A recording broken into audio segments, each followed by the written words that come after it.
हा 4 मार्कासाठी बोर्ड एक्झामसाठी इम्पॉर्टंट आहे. जस्ट पाठीमागचं एक डेरिव्हेशन शिकलो होतो आपण प्रिव्हियस याच्यामध्ये पॉईंटमध्ये. मोशनल EMF थांबवा रायटिंग मोशनल EMF मध्ये दोघांमध्ये सेमच आहे का? फ्रेम तीच आहे. इथंही फ्रेम तीच आणले. व्ही इतक्या व्हेलॉसिटीने हिलाही घेऊन जाते, हिला इकडे ओढायचं आपल्याला. तिथं फक्त एक बाजू मूव्ह होते, तिथं अख्खी फ्रेम मूव्ह करायची. तिथं पूर्ण फ्रेम मॅग्नेटिक फील्ड मध्ये होती, तिथं अर्धी फ्रेम मॅग्नेटिक फील्ड मध्ये. एक्स डिस्प्लेसमेंट आहे, इकडं एल लेंथ आहे, एक्स डिस्टन्स आहे. पूर्ण फ्रेम आणि फक्त एक साइड. इंड्युस्ड EMF जे तयार होणार आहे ते सेमच असणार आहे, जे मगाशी घेतलं होतं तेच आहे, त्याच्यामध्ये काहीच बदल नाही. मी याला काय केलं, हे ओढलं की याच्यामध्ये काय झालं, इंड्युस्ड EMF तयार झाला. इंड्युस्ड EMF म्हणजे करंट फ्लो झाला. करंट फ्लो झाला म्हणजे या कंडक्टर मध्ये फोर्स तयार झाला, लॉरेंज फोर्स. आता जस्ट बघितलं आपण. हा जो फोर्स आहे इथं मी जे बाहेर ओढतोय त्याला अपोज करतोय, त्याला काय करतोय, हा अपोज करतोय. दुसरं इथं करंट आहे म्हटल्यावर इथं एक फोर्स आहे, इथं वर एक फोर्स आहे. हे दोन्ही फोर्स F2 आणि F3 एकमेकाला कॅन्सल आउट होत आहेत. इथं दुसरी साइड जर ही आतमध्ये असली असती तर हे पण कॅन्सल आउट होते. ओढायचा प्रश्न याच्यातला निम्मा भाग आहे बाहेर आहे आणि त्याला आपण ओढतोय म्हणजे हे याला अपोज करणार आहे. तो फोर्स किती बघू. त्याच्या आधी फाय बरोबर B इंटू A माहिती आहे. A म्हणजे L इंटू X.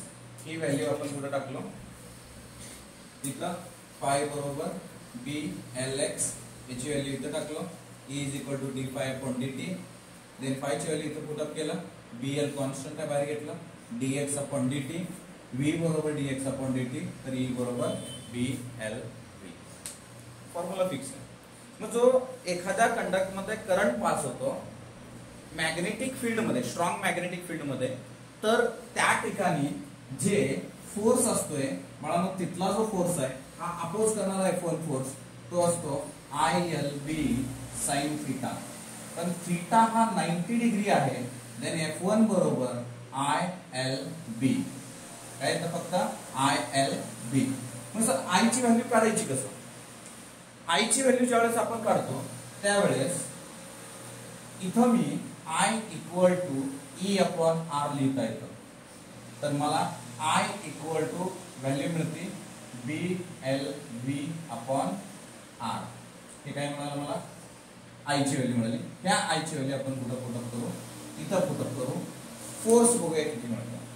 तर इथं force is equal to F1 बरोबर BLV into LB upon R.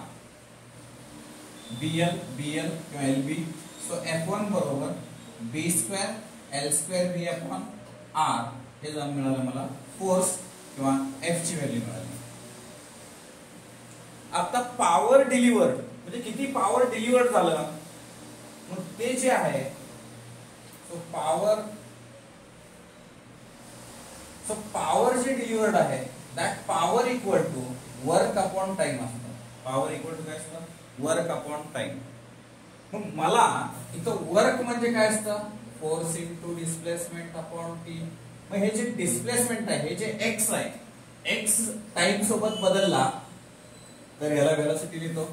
म्हणजे पॉवर बरोबर मला काय मिळालं, F इंटू V मिळालं. पॉवर बरोबर काय झालं, F इंटू V. मग मला पॉवर जर F इंटू V मिळालेला असेल तर पॉवर P बरोबर F ची व्हॅल्यू माहिती आहे मला B square L square V upon R. मी इथं पुटअप करतो B square L square V into V upon R. Then power equal to B square L square V square upon R. So this is your power delivered by in this circuit.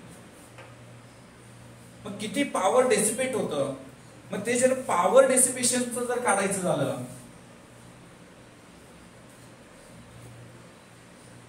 जर power dissipation जर काढायचं झालं तर मला त्याचा formula असतो तो म्हणजे P is equal to I square R असतं.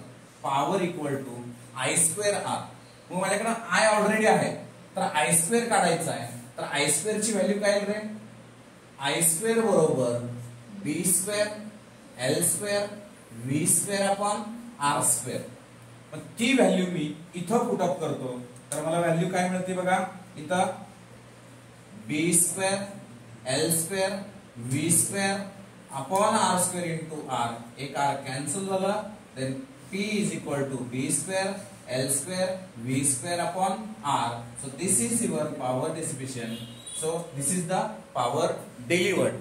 म्हणजे एकदम सिंपल जर काढायचं झालं तर एकदम सिंपल इंडक्शन अँड एनर्जी ट्रान्सफरचं आहे हे जे डेरिव्हेशन आहे. हे डेरिव्हेशन खूप महत्वाचं आहे ऍज अ बोर्ड एक्झाम साठी आणि कम्प्लीट मॅथमॅटिकल हे आहे. क्लिअर आहे? राईट.